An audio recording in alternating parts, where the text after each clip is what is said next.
And hello and welcome to another segment of Delaware State University Inside Perspective. I'm Carlos Holmes, and this is the show where we talk with faculty, staff, students, administrators, alumni, and even folks from outside of the campus. And we talk about the things that are going on in the world and some of the great things that are going on at Delaware State University.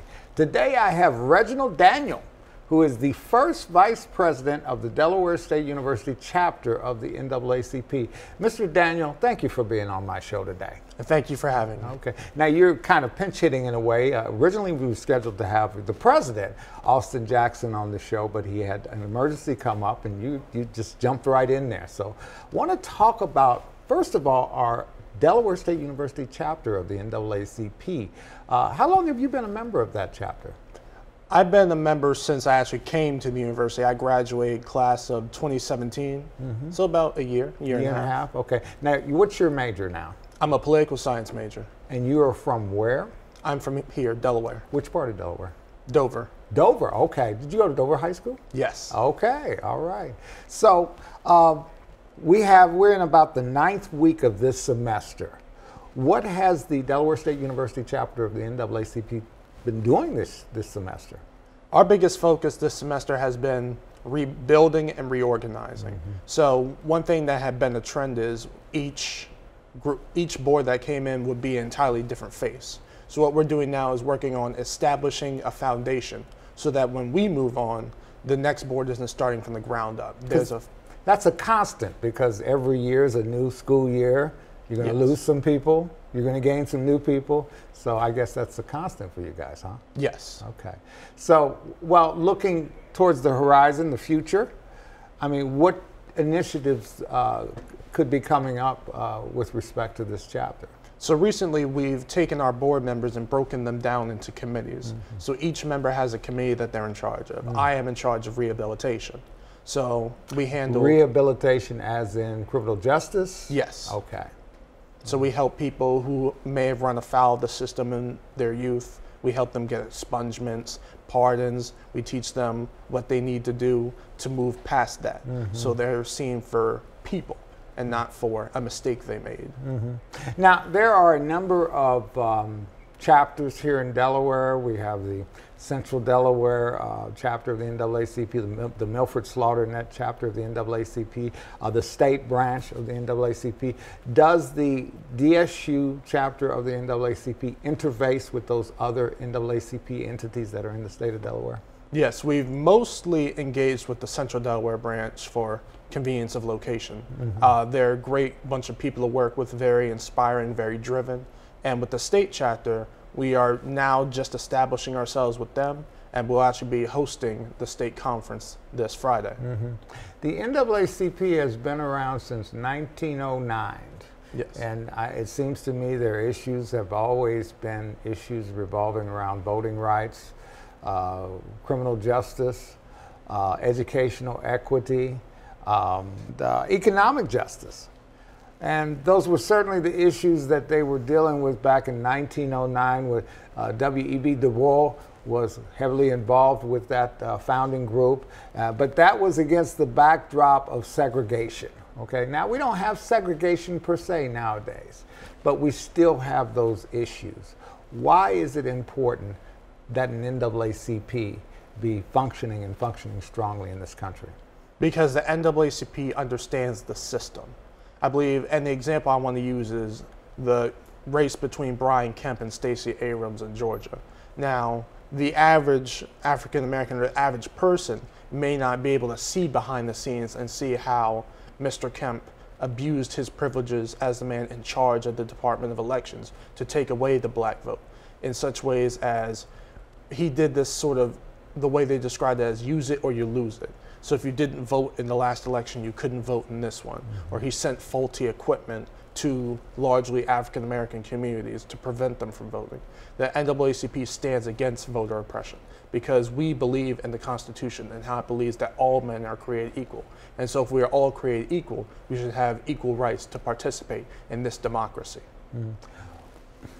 What is the role of the NAACP and what should it be doing amid this environment that we have now of divisive politics, divisive race relations, that seems to be the result of the current administration of Donald Trump. I say the most important thing we must do is rise above. It is so easy to give in to anger, to give in to hatred, and to stoop as low as they do. But it takes a greater call of a person to rise above hatred, to rise above anger, and to rise above mistreatment.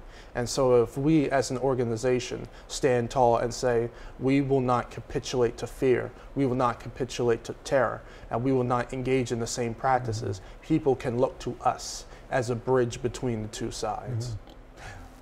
You became a student here a couple years ago, I guess the fall of 2017, correct? Yes. You decided to join the NAACP. Why? I met my uncle.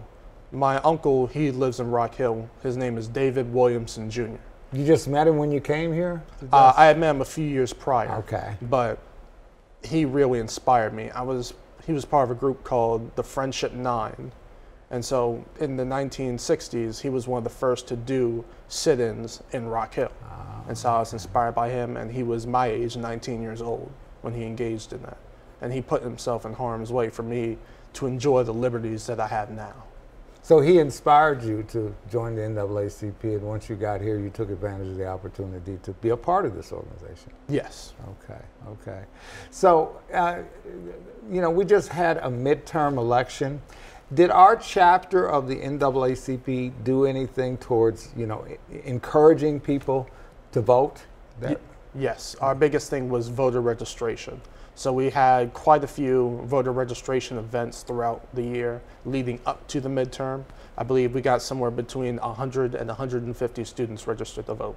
Along with that, we sent out websites and sources for people to be informed about not just the major elections, but local elections, things like your city council, so they knew what the candidates stood for, who they were, and to understand their backgrounds, so that the most important thing they can be is informed voters. Now, here with the Delaware State University Chapter of the NAACP, what is the current membership size of that organization, approximately? About 45 members. 45 members, okay. And you say you have them assigned to various committees. What are some of the committees that you have within the NAACP? We have rehabilitation, events, campus relations, community service. Those are our main committees. Now, you say you're involved with, are you the chair of the rehabilitation committee? Yes. Okay.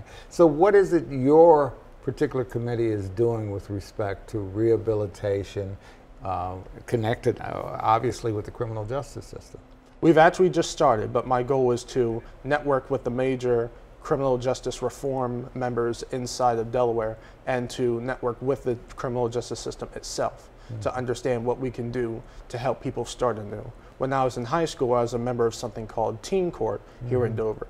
So I provide arbitration as a juvenile attorney to people who were first-time offenders. And so in doing that, they were able to start anew, get a new chance, and understand where they went left instead of right, as my mother would say. But upon completing their necessary requirements, community service, and jury duty, they would be able to have that wiped clean once they turned 18. Do you get involved with students that run afoul of our judicial system here on campus and maybe have violations of code of conduct? Do you work with them? On occasion, we've had a few come to us last year. Okay, okay. So in terms of your own personal aspirations, what do you look to do in life? What is your aspirations for after your graduation, after you graduate here?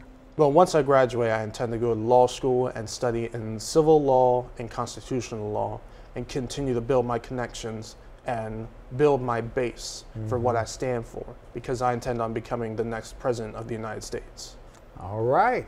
That's a very lofty aspiration, but it is possible. And I commend you on shooting high. Thank you. And thank you so much for being on the show today. I know this was at the last minute, but you're well prepared. So thank you very much. Good choice by Mr. Jackson to have you come in his stead. And we wish the best of luck to the Delaware State University Chapter of the NAACP. And if there's some things that the community needs to know about here, be sure to get a hold of me so we can talk about those things here on this show. Thank you so much for being on the show. And thank you for joining us for another segment of Delaware State University Inside Perspective. Everyone have a good day.